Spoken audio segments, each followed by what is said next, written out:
pouco sobre a Havan, como ela começou. Você falou que começou em Brusque. E como que foi o primeiro passo? A primeira loja? Me conta isso. Como foi abrir a primeira loja? O que você estava fazendo antes também? Nada, vamos lá. Meu avô, meus avós foram operários numa fábrica. Meus pais foram operários numa fábrica.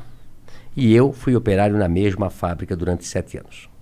Eu me lembro que na nossa época, eu tenho 58 anos de idade, né? E na época todo mundo entrava com 14 anos de idade a trabalhar, que também não morria ninguém. Era normal, né? Eu vejo muitos pais reclamando, inclusive donos de negócio, dizem, eu queria botar meu filho a ser garçom, a atender a mesa, mas não pode, se vier algum fiscal aqui, me multa, né? Antigamente ninguém morria por trabalhar. Isso também está errado. Então, meu pai, eu sempre fui muito estudioso, eu sou disléxico, né? Disléxico é a dificuldade de aprender a ler nos primeiros anos. Tu também? Sim, eu tenho muita dificuldade em ler. Eu também. Nossa, muito difícil. A professora, quando dizia assim, Luciano, continua a leitura. Eu já ia na aula de português tremendo. Eu já ia mal para a aula de português. Eu sempre fui péssimo em português e ótimo em matemática. Eu sempre aprendi a multiplicar e a somar. Dividir. Isso é bom, né? Eu sempre aprendi muito. Essa é boa, né? Sempre, somar e multiplicar. Dividir e diminuir, não aprendi nada. Agora, eu era péssimo em português. E não entendia, porque se eu era bom em matemática e não era burro, né? Por que quando eu ia na aula de português, aquilo me passava mal, amanhã tem aula de português. E aí a professora, eu acho que na 5ª série, 6ª série, a professora disse, Luciano, continua a leitura. Eu não ia. E os outros meus amiguinhos lendo atrasômetro, a burocracia. Começava a gaguejar, o pessoal começava a rir. E aí, eu não entendia. Aí eu pensei, o que eu vou fazer? E eu comecei a estudar em casa. Eu comecei a ler gibi na época, né? Livro, tudo que jornal, tudo. Eu vou tentar aprender a ler para eu não passar vergonha na coisa. E isso foi durante até os 12 anos de idade. Então eu sempre falo, né? Eu aprendi a ler só com 12 anos de idade. Imagina se eu tivesse aprendido com 7 anos, né? Esse era o Bill Gates. Tava melhor ainda, né? Tava melhor ainda. Tá com uma carinha então, assim, quem é disléxico, quem tem filho disléxico, tá? Ele não é burro, ele não é malandro. Ele aprende de maneira diferente, né? Procura como é que eu descobri depois que eu era coisa? Porque eu tive filhos depois na escola com dislexia, né? A gente fez simpósio. A nossa cidade tem colégio, a Cultura, que é especializado em quem é disléxico, né? Os Estados Unidos tem escola para disléxico, onde todo mundo é disléxico. Recentemente eu recebi um Tudo audiobook. Não, aprende através do silábico. Entendi. Beabá. Hoje é construtivismo, você aprende a ler a letra inteira. Isso é um erro do Brasil aí, tem que mudar essa... O Brasil é assim, acho que a França é assim, a parte oeste americana é assim, que aprende menos do que o silábico. Pode crer. Tá? Então, aí a gente mandou professores para Curitiba para ensinar meus filhos a ler de maneira... Não, homeschooling não pode, cara. Crime. É crime, homeschooling não pode. Não pode, você não pode ter o seu filho estudar. Ele tem que estudar só naquela escola quadrada que o Estado fez. Não pode ter outro tipo de escola, não pode, hein, cara. Mas hoje tá mudando. E eu digo pra você, quem tem um filho disléxico ou um filho que tem... Esse filho pode virar um problema no adulto, porque ele foi marginalizado na escola, né? E eu, graças a Deus, depois aprendi e tal. Mas eu saí, então, de pais operários. Eu comecei numa fábrica também. O que a fábrica fazia? Fábrica tecidos. Fábrica Renault. Uma fábrica de tecidos de centenas de anos. Todo mundo lá em Brusque trabalhou na fábrica Renault. Ela eu comecei hoje, lá. Será? Eu comprei a fábrica faz 2 anos. Tu comprou? Caralho! Legal. E aí depois de 3 anos eu trabalhei numa expedição. O meu gerente me chama e disse, Luciano, eu era chamado lá até de ligeirinho aí eu corria pra cá, corria pra lá. Eu nunca parei. Eu nunca parei pra conversar. Eu corria nas escadarias, sempre trabalhando, acelerado. Aí um dia ele me chamou, esse meu gerente, e disse, Luciano, você é muito bom pra ficar aqui.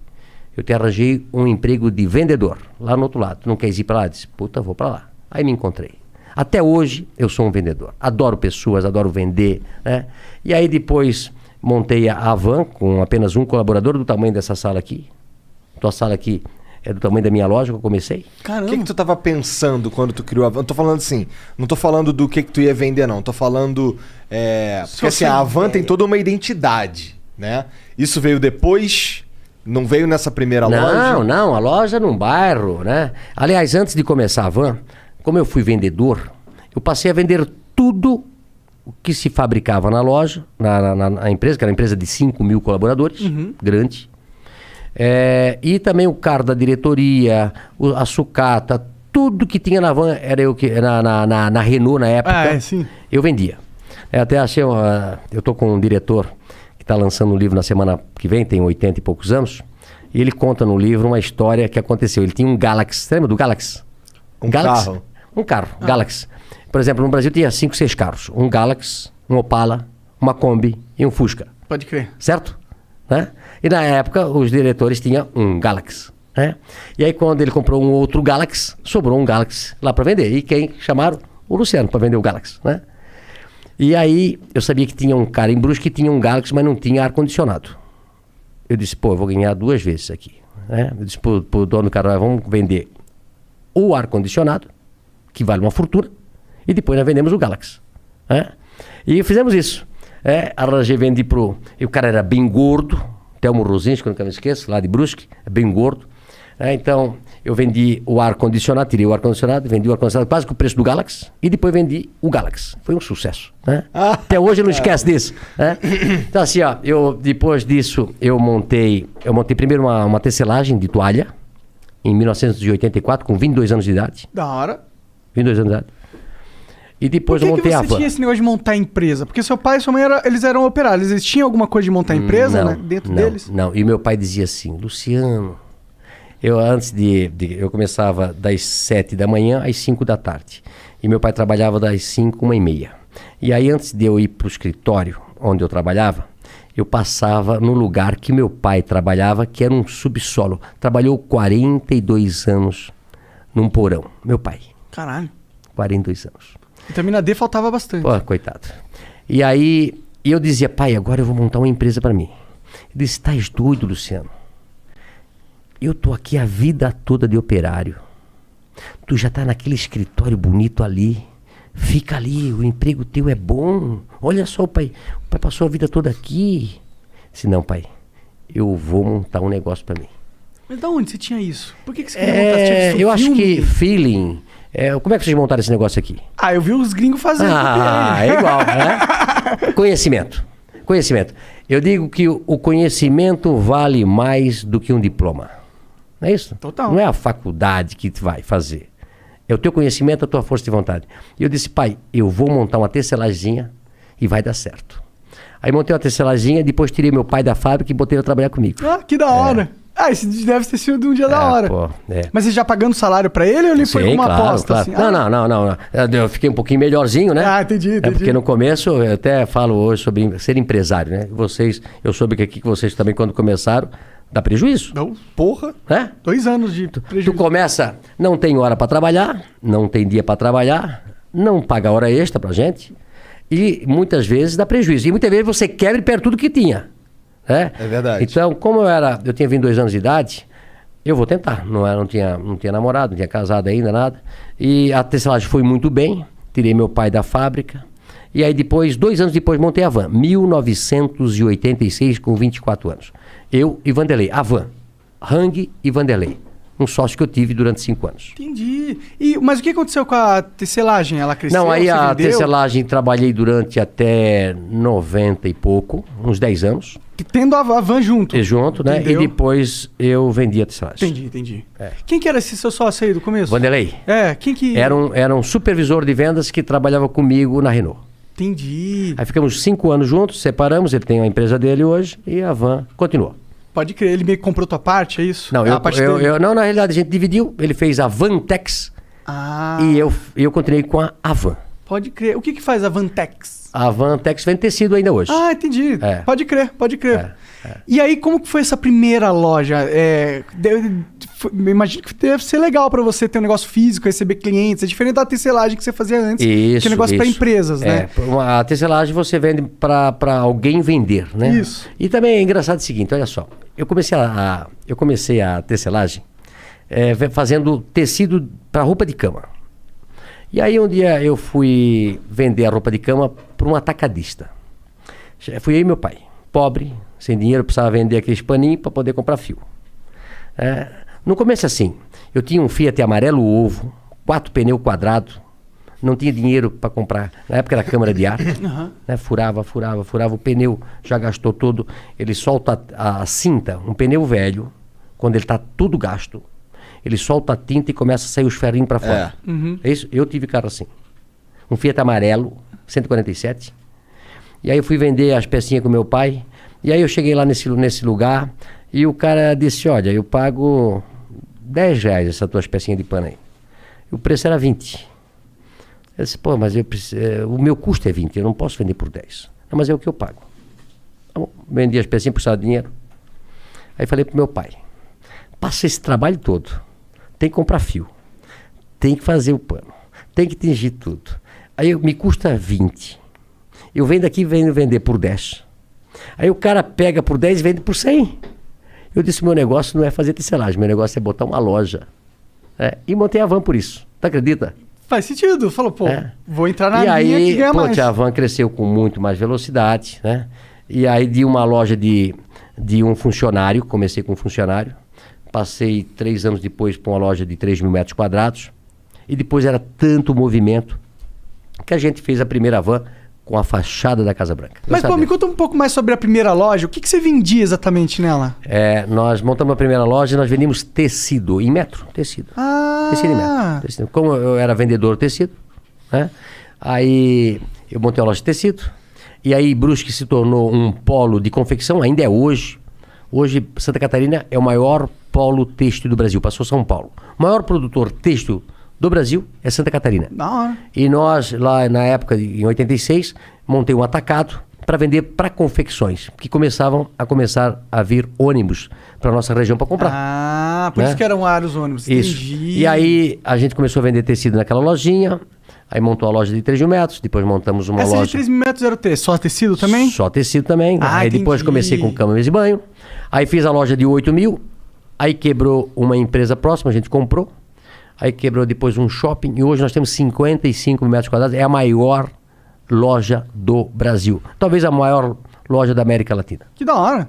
Tem 3 salas de cinema, 2 praças de alimentação. Nossa, é um shopping. É um shopping, literalmente. Só que você compra tudo num só lugar, né? Como vocês conhecem lá de Curitiba. Quando que deu esse pulo de tecido pra ter tudo, móvel, talher, roupa? Isso foi aumentando a loja, a gente foi escutando os clientes, aí começamos a botar cama, mesa e banho, aí começamos a botar tapete, aí depois... olha só como é que as coisas. Aí começa a namorar com a Andréia, aí foi passando os anos, ela vai ficar louca comigo que eu vou falar. Vai, eu quero ouvir agora. Aí ela chegou... Como é teu nome, cara? Lucas. É a cara do Lucas. A cara do Lucas. Aí um dia a André disse, olha, já estás me enganando aí faz 6 anos. Tem que casar. Eu disse, não tenho tempo. Não tenho tempo. Tem que trabalhar 24 horas por dia. É uma loucura. Tem dia 150 horas por dia. É uma loucura, Tu tava lá na frente, na loja direto. Não, direto. Eu ia dormir 1, 2, 3 horas da madrugada, porque eu importava muito na época da Coreia e tal. E lá é o inverso. Sim. Né? Então eu ia dormir muito tarde. E no dia seguinte acordava cedo. E não conseguia, sábado, domingo, feriado. Aí eu disse, não, mas tem que casar. Eu pensei, sempre vou casar no inverno, para se fazer uma festa, é frio, né? Não vou casar no verão. E foi a dar um jeito de nós casar em dezembro. Que é verão. Verão pra cacete. E aí casamos e eu, por sorte, tinha escutado um senhor me falar que um lugar lindo, maravilhoso era a África do Sul. Aí marquei a viagem para a África do Sul, casei no sábado, fui para a África do Sul no domingo, cheguei na segunda e voltei na sexta. Ou seja, fiquei 3 dias na África do Sul. Lua de mel rapidinho. Rapidinho. Mas lá era o hub, na época, de todos os aviões que iam pro Oriente. Para Coreia, para Taiwan, para Hong Kong, para China. Isso em 2005. 95. Já vai fazer 26 anos de casado. Aí eu comecei a conversar com outro, eles falando loucos, dizendo quanto custavam os produtos lá. Centavos. Eu disse, não é possível. Liguei para Brusque e eu estava sentado lá no coisa. Se marca uma reunião para segunda-feira às 8 horas da manhã que arranjei um outro negócio. Ou seja, o casamento foi um ótimo negócio. Eu digo isso pra ela, fica louca. Que bom, Até na hora de casar eu arranjei um negócio. Isso daí foi quando... Esse negócio era conversando com os caras lá. Porque eles tinham os com as pessoas que... lá. Os Os aviões chegavam do mundo, paravam na África do Sul, fazia o transbordo, ficava esperando outro avião e iam pra lá. Aí eu disse, eu cheguei e avisei pro pessoal, já disse, olha, prepara uma reunião, segunda-feira, eu vou fazer uma loja de importados. Havan, o Paraguai é aqui. Né? Isso era dezembro. Dezembro eu fui pro Paraguai, via mais ou menos o que eles vendiam lá. Janeiro já fui para Las Vegas, tem uma feira de importado, tinha lá.